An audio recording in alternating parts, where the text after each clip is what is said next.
Good morning. Oh, good morning. I hope I'm not late. Oh no, you're right on time. Actually, this is perfect. You know, I'm gonna read a story, and you just can't have a story by a fireplace without some hot cocoa. So I had to stop and get some... about the hot cocoa. Byron and I were talking. We really prefer if you only have water in the sanctuary. Oh, I'm sorry. I got you one. Oh well, in that case, we'll make an exception for this one. Okay, good. Good. So, how's everyone doing? Do you have a good Thanksgiving? I ate way too much, way too much. But it was wonderful. So for those of you who don't know me, I am the storyteller. And we're going to be getting to know each other pretty well over the next 4 weeks of Advent. So you in the mood for a good story? Yes. All right, well then let's get started. I love what you've done with the place here. Yeah, it's very Christmassy up here. Yeah. Might want to put some decorations on that tree, though. We'll get there. Yeah, okay. All right, here we go. The Gift of the Magi by O. Henry. $1.87. That was all. And 60 cents of it was in pennies. Pennies saved 1 and 2 at a time. 3 times Della counted it, $1.87. And the next day would be Christmas.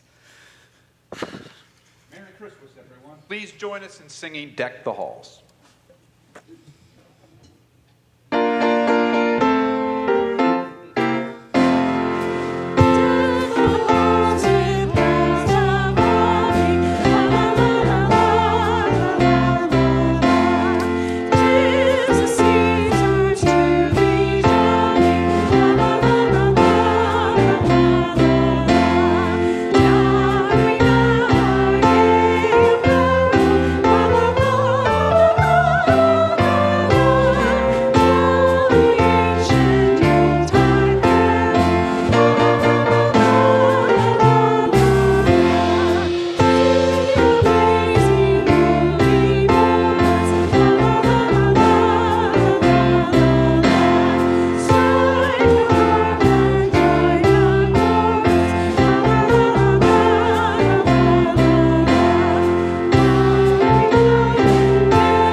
Well, there was nothing to do but flop down on the shabby little couch and howl. So Della did it. Now, while the mistress of the home is gradually subsiding from this fit of sniffles, let's take a look at the home. A furnished flat at $8 a week. In the vestibule below was a letterbox with a card bearing the name Mr. James Dillingham Young.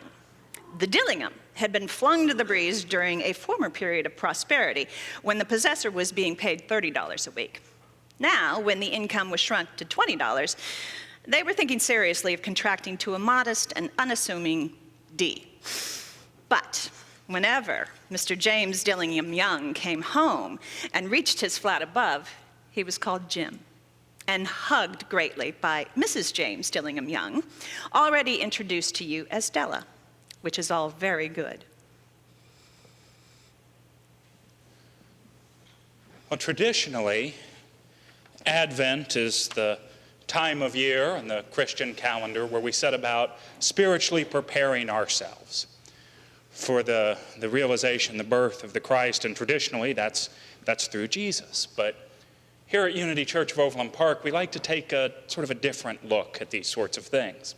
We like to look at them in a metaphysical sense. And so for us, this time of Advent is about preparing ourselves to realize the truth that within us is the Christ. To remember the truth that we shine that Christ light every day of the year, that we shine it more than just the 25th of December. And so over the course of the next 4 weeks, what we're going to do is take a look at several different divine qualities. We're going to look at qualities of love, peace, joy, and hope. Those divine qualities that are already within each and every one of us. And we're going to explore how we can take those divine qualities and bring them into manifestation in our lives so that we can fully embody the Christ presence that we are, so that we can fully shine that light of love, peace, joy, and hope into our world, so that we can truly make this Advent season not just something that we mark on the calendar or open the little box and eat the chocolate out of on each day, but we can make this season the season that truly prepares us spiritually for the power and presence of God that we already are.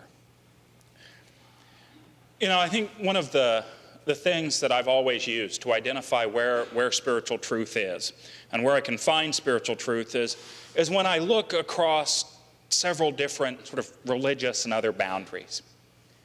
So when I find messages about love or peace, regardless of whether they come from a Christian source or a Jewish source or a Muslim source or a Sikh source, when I see the similarities in those themes, that helps me to know that, well, what I'm looking at here, there's some spiritual truth to this. And I believe you can find those themes across all sorts of sources, not just from religious sources, but in secular sources as well. And so each week we're going to be exploring a different story. We'll be exploring a story and looking at a theme that relates to that story and how we can embody that divine quality in our lives.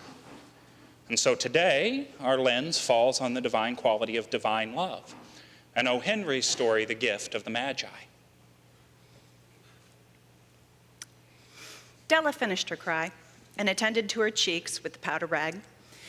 And she stood by the window and looked out dully at a gray cat walking a gray fence in a gray backyard. And she'd been saving every penny she could for months with this result. $20 a week doesn't go far. Expenses had been greater than she'd calculated. They always are. Only $1.87 to buy a present for Jim, her Jim. Many a happy hour she'd spent planning for something nice for him. Something fine and rare and sterling. Something just a little bit near to being worthy of the honor of being owned by Jim. Suddenly, she whirled from the window and stood before her glass. Her eyes were shining brilliantly, but her face had lost its color within 20 seconds. Rapidly, she pulled down her hair and let it fall to its full length. Now, there were two possessions of the James Dillingham Youngs in which they both took a mighty pride. One was Jim's gold watch that had been his father's and his grandfather's, and the other was Della's hair. Jim and Della don't realize it yet, but they're about to experience the most wonderful gift of all. You see, they don't understand just quite yet, but Jim and Della are about to experience the guidance that comes from divine love. They're about to experience what happens when you listen to that voice of God within you and you act from that place. Now, yes, we're talking about love here today, but not just any kind of love. We're talking about that Christ quality of love. That divine love that sees the good in everyone, everywhere. That divine love that exists as a harmonizing potential within each and every one of us. That divine love that has that sort of redeeming, healing quality for our world. That divine love that we already are, that each and every one of us already is. But it's that sort of divine love that, and I don't know about you, I'm guilty of this, I forget from time to time to express it. I don't always live in that place of expressing divine love. But it's so important that we make this something that we work on. It's so important that we try to do the best we can to abide in love. And I'd like to share something with you that at least for me, helps me understand why. This comes from 1 John, toward the end of the Christian scriptures. And the author of 1 John in chapter 4, verse 16 writes, God is love, and those who abide in love abide in God, and God abides in them. Those who abide in love abide in God, and God abides in them. See, never forget that each and every one of us has that divine potential within us. Each and every one of us is already abiding in God. God is already abiding within us.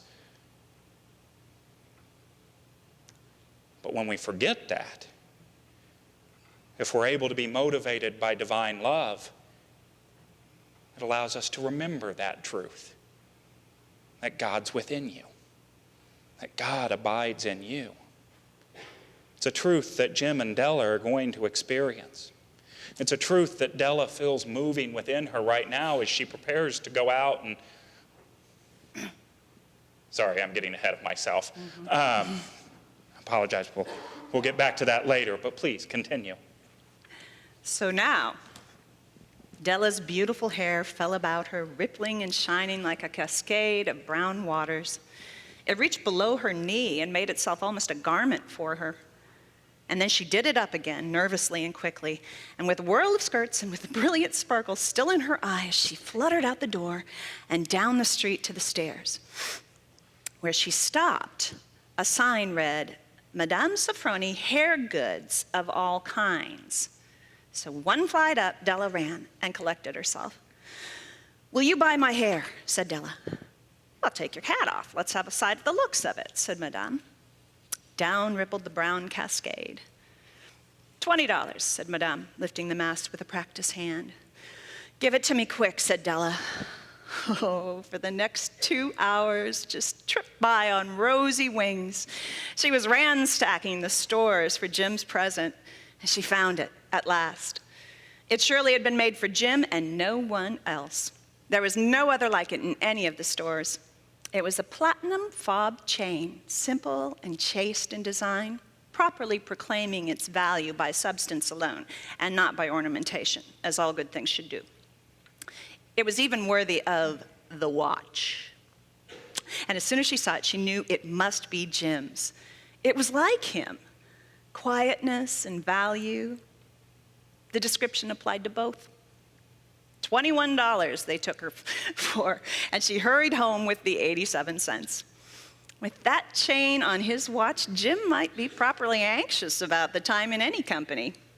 Grand as the watch was, he sometimes looked at it on the sly on account of the old leather strap that he used instead of a chain.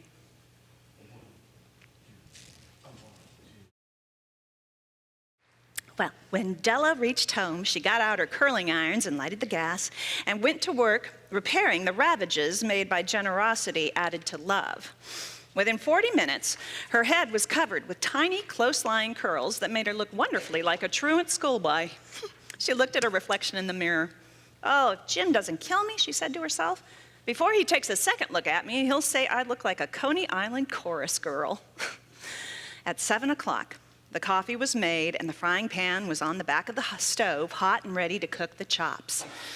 Della doubled the fob chain in her hand and sat on the corner of the table near the door that he always entered.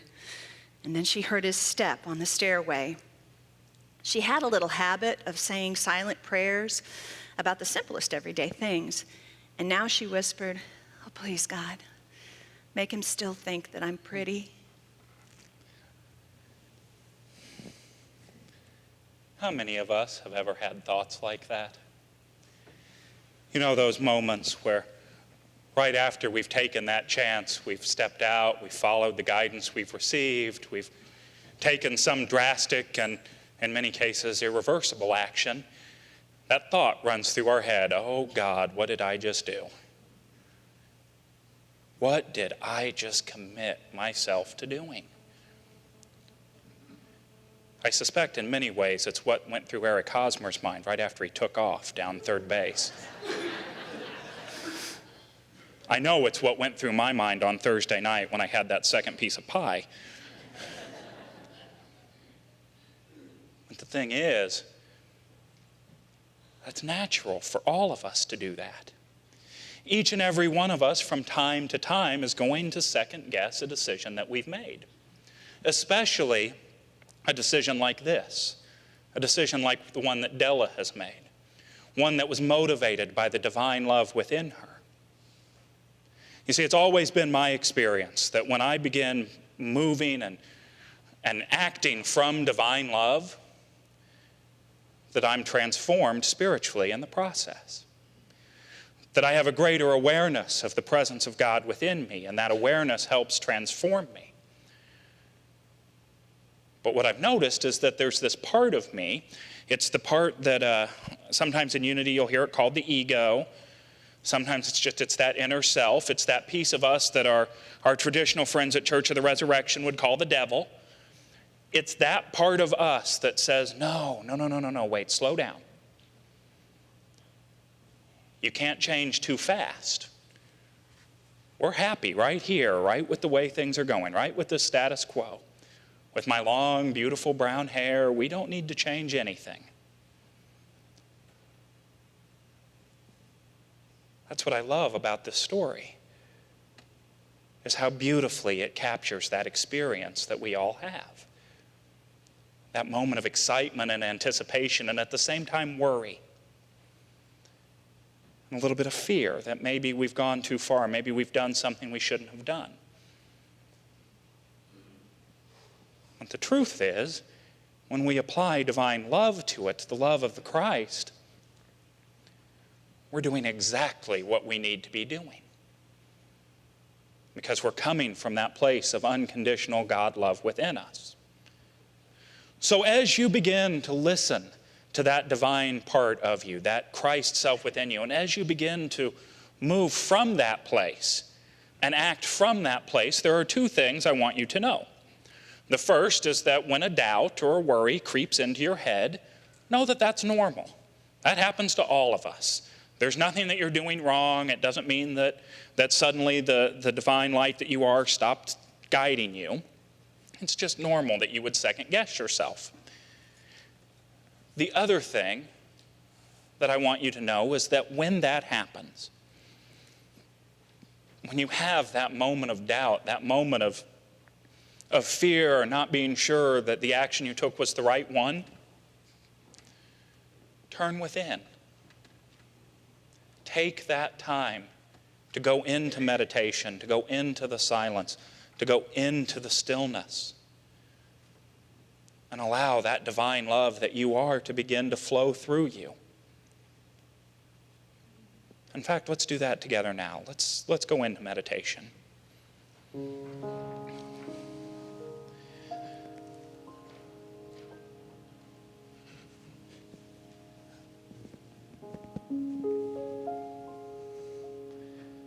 And so right here,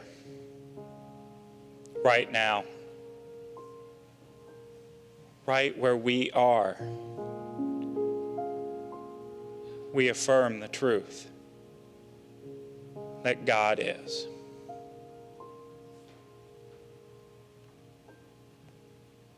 We allow ourselves to relax into this moment, feeling the seat that we are in supporting us. We gently drift apart for a while.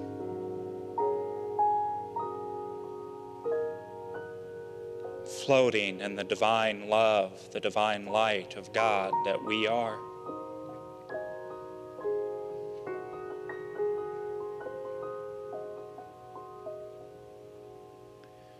Knowing in this moment that divine love within us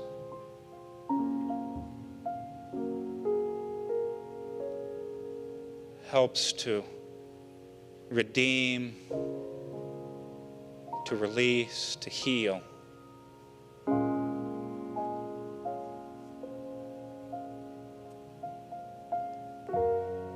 So as we know right now that we are divine love,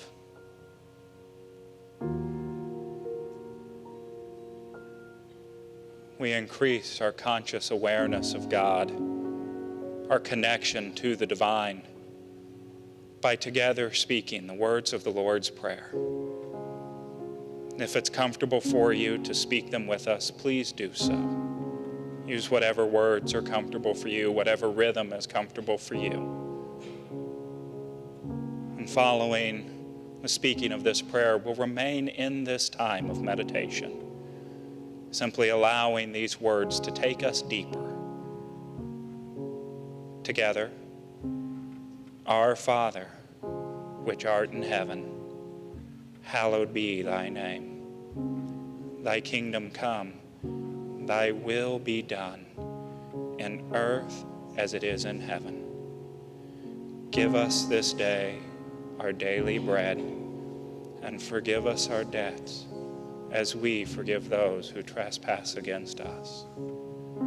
And leave us not in temptation, but deliver us from evil. For thine is the kingdom, and the power, and the glory, forever and ever. And we know that right here, right now, the Christ within us is raising our consciousness to its level of divine love, to its level where we see good in everyone and everywhere, because we are able to see with the eyes of God. And so we allow our consciousness to be elevated now as we rest in the silence.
And so as we allow ourselves to return to this time and place,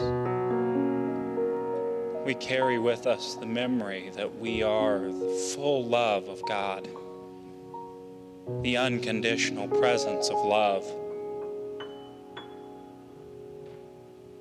And in this moment, we say yes to allowing that presence to shine its love as us. We consciously commit to shining the love of God into our world. And for that, we are grateful. Amen.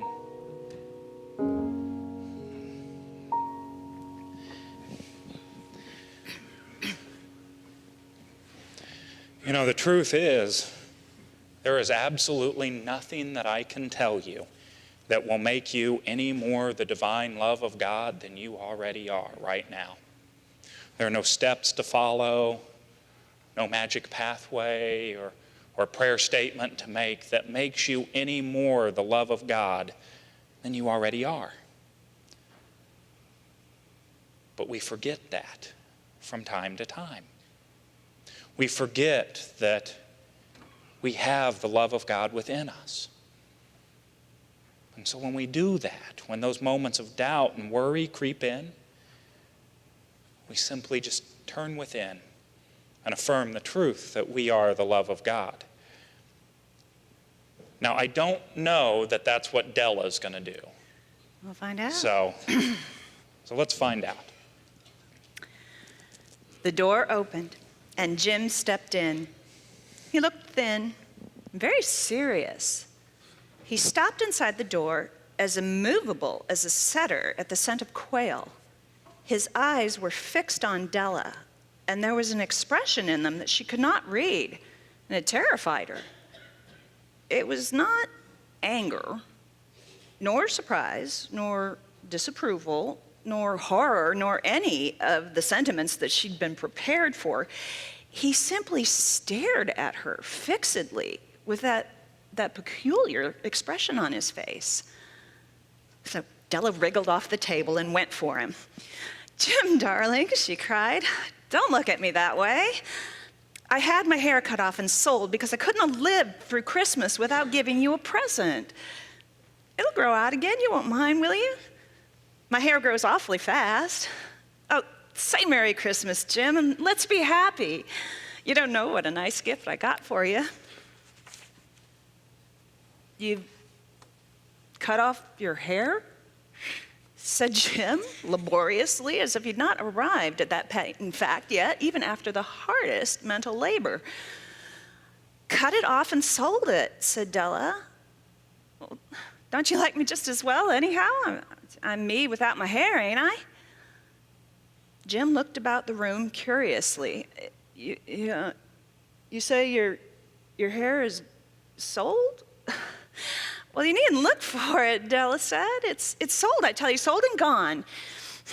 It's Christmas Eve, boy, be good to me. For it went for you.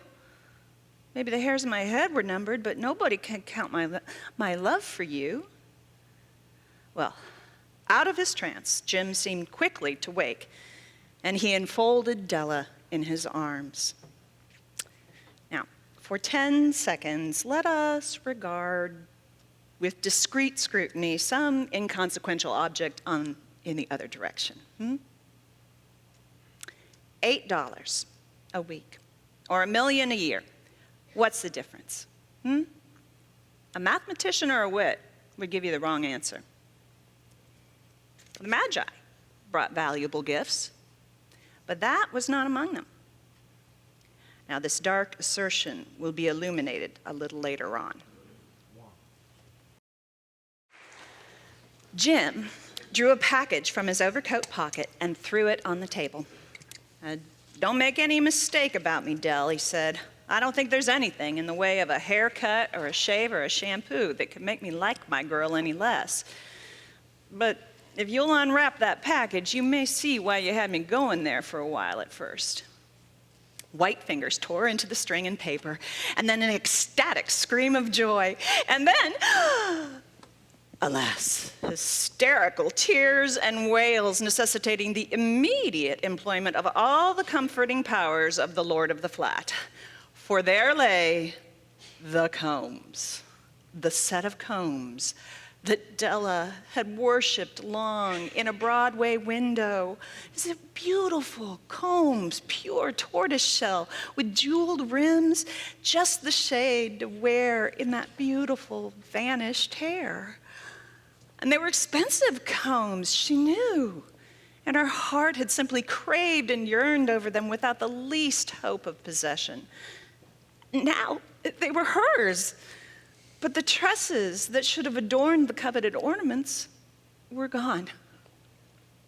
But she hugged them to her bosom, and at length she was able to look up with dim eyes and smile and say, "My hair grows awfully fast, Jim." And then Della leaped up like a singed cat and cried, Oh, Jim had not yet seen his beautiful present. So she held it out to him eagerly upon her open palm. The dull, precious metal seemed to flash with the reflection of her bright and ardent spirit. "Isn't it a dandy, Jim? I hunted all over town to find it. Now you'll have to look at your watch 100 times a day now. Well, give me your watch. I want to see how it looks on it." And instead of obeying, Jim tumbled down on the couch and put his hands under the back of his head and smiled. "Dell," he said, "let's put our Christmas presents away and just keep them for a while. They're too nice just to use at present. I sold the watch to get the money to buy your combs. And now, Suppose you put the chops on. You know, it'd be easy for a cynic among us to say how foolish these two were. They traded the greatest treasures that they had, and now they have nothing in return. But you know, there's many of us here that know something so very different. What we know is that this was an action that was motivated by divine love. That Jim and Della had this unconditional love for each other. This love that showed them that this sacrifice was no sacrifice at all, because it was a sacrifice they were making for someone they loved. And you know, if each and every one of us can just make that commitment to love at that level, to love our world at that level where we see the light of God shining in them, when we're able to look at something that happens and say, how can I be the love of God for this world? You know, if we learn nothing else from this Advent Christmas season, let it be that the best way for us to make a difference in our lives and the lives of our family, our friends, our community, and the world, the best way for us to do that is by being the love of God. Metaphysically, the Magi represent wisdom. They represent wisdom coming into our world. And when each and every one of us makes that commitment to be the love of God, then we are the Magi. We're the wisest ones of all. The Magi, as you know, were wise men, wonderfully wise men, who brought gifts to the babe in the manger. They invented the art of giving Christmas presents. And being wise, their gifts were no doubt wise ones, possibly bearing the privilege of exchange in case of duplication. And here I have lamely related to you the uneventful chronicle of two foolish children in a flat who most unwisely sacrificed for each other the greatest treasures of their house. But in a last word to the wise of these days, let it be said that of all who give gifts, these two were the wisest. Oh, all who give and receive gifts such as they are wisest. Everywhere they are wisest, for they are the Magi. God bless you.